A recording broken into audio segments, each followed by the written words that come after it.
This right here is the LDAT, aka the Latency Display Analysis tool. And we're going to be using this device to test out input latency on budget monitors. Now, I picked up these monitors for around $25 and under. And we've got one monitor from each of the brands. That is Samsung, Philips, LG, HP, Dell, and Acer. So you may be wondering, what is total system input latency? That has to do with the moment you click the button and something appears on your screen. So the higher this number is, the worse you're going to be playing games. The better this number is, the more of a competitive advantage you're going to have. So with that aside, let's go through all these monitors right here and give you guys some results on which is the winner. Let me tell you a story. It's a story of tragedy, hope, victory. It's the story of today's video sponsor, World of Tanks. What's that? You want a free-to-play, action-packed game with over 100 million players worldwide that's not just key spamming? Well, World of Tanks gives you intense battles that are extremely strategical, so you find yourself punished for rushing into a battle without your platoon for backup. So you're going to have a realistic tank experience, and over 550 tanks in total for you to choose from. Personally, I'm developing out my USSR troop, and I've chosen mainly lighter tanks for their maneuverability. You can choose from light, medium, heavy, artillery, or destroyer to add variety to your gameplay, as each class carries a completely different set of strategies. Whether you want to play a sneaky sniper with concealments and long-range optics in a forest, roll heavy through a city, or a light agile tank like mine and go for some hill climb flanking action, having over 40 battle arenas lets the environment shape your playstyle. To get you started, if you use code TANKMANIA, you'll get 7 days of premium, the Tier 5 Excelsior tank, 3 rental Tier 6 tanks, and 250,000 credits. Those credits will also help unlock your upgrades and tune your tank's dynamics. No matter if you want to play competitively in ranked mode, casually in a battle, or playing through a campaign, there's plenty of fun to be had in World of Tanks. So first up here, guys, we've got the HP Monniter. And we can see here by the results that the minimum and maximum aren't that bad. Like, I was expecting a little bit worse from this monitor considering its age. And it's also, the good thing about it is a TN panel. So if you're gaming on a budget, TN panels will usually give you decent response times in the grand scheme of things. So let's now that we've got these results, we can jot these down.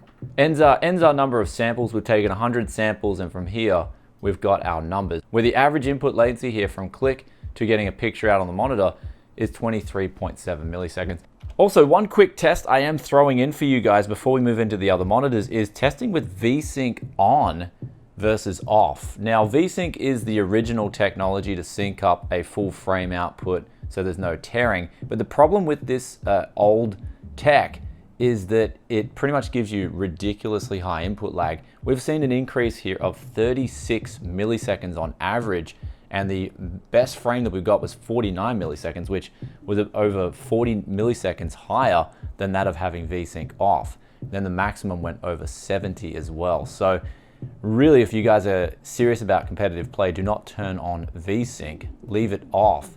But in terms of G-Sync, I've actually tested this in the past, and G-Sync and FreeSync, these are much better technologies, which are actually on a lot of the newer monitors coming out. But if you're on an older monitor, I would just stick to the vanilla, leaving Vsync off. Though besides Vsync, you guys probably want to know about having just a manual frame limiter set with Vsync off. And this is where we scored about 3 milliseconds on average higher input delay than that of the original test. So just having your frames uncapped and having Vsync off on budget monitors will give you the best results, at least for Valorant.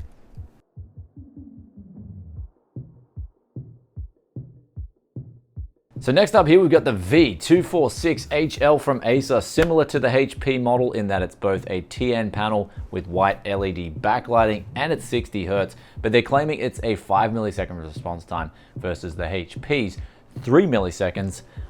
Let's put that to the test. And just like that, our Acer has taken pole position over the HP by 1.6 milliseconds on average.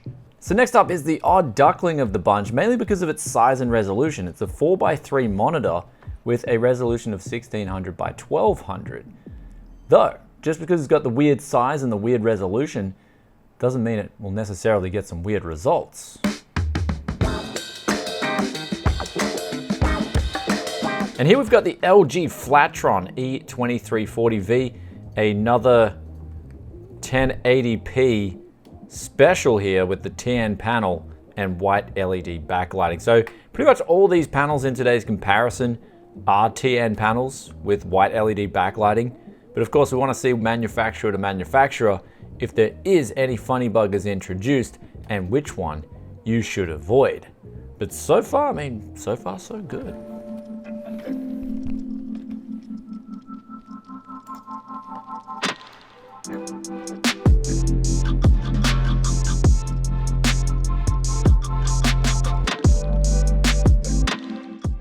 Next up here, we got the Philips 200V, and this is a 20-inch monitor, but it's still 1080p white LED backlit TN.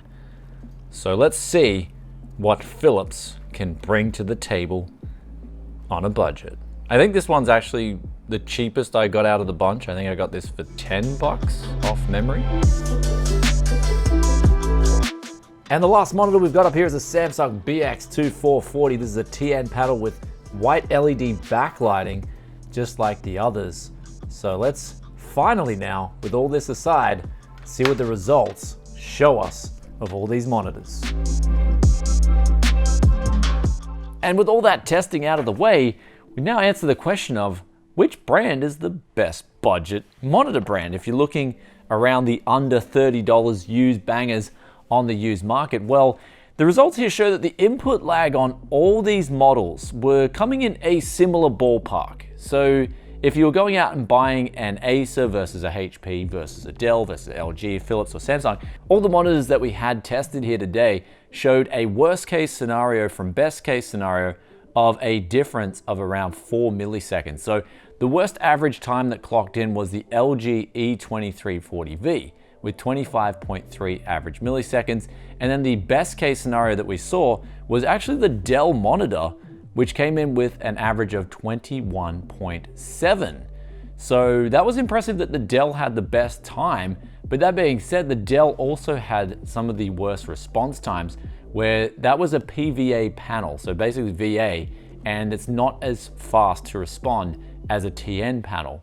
And so that got 10 milliseconds on average response times. And the funny thing about that was the fade time with those response times was also another -6 milliseconds. So it was very weird to analyze the response times on the Dell monitor. But in terms of the other TN panels, they all scored around 3 to 4 milliseconds real response times. The best panel I thought overall, if I had to pick one, would be this Acer V246HL. This came in with on average 3 milliseconds response time, but it did have a black frame insertion. It's actually quite funny because the LG as well as the Samsung, they also had black frame insertion as well. And so what this does is it turns off the LEDs in the monitor, and that makes it appear as if it's a sharper picture. In technical terms, it's called strobing, and it helps reduce ghosting. Then now it's time to answer that question of, was there one that I would avoid?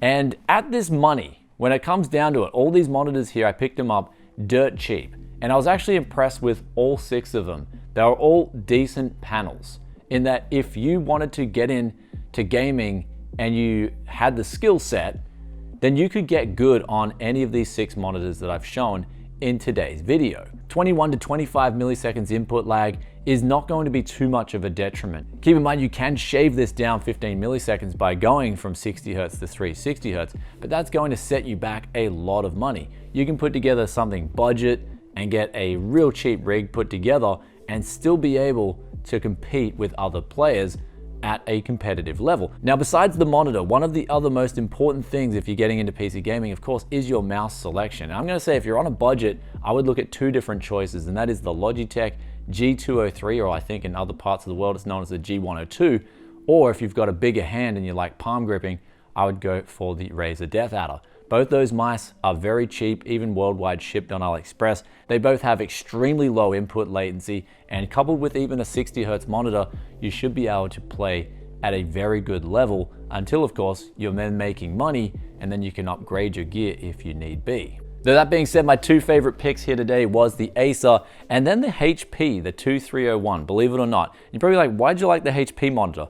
And that's because it's got the gloss screen without the matte coating on it. I'm actually personally a big fan of the gloss.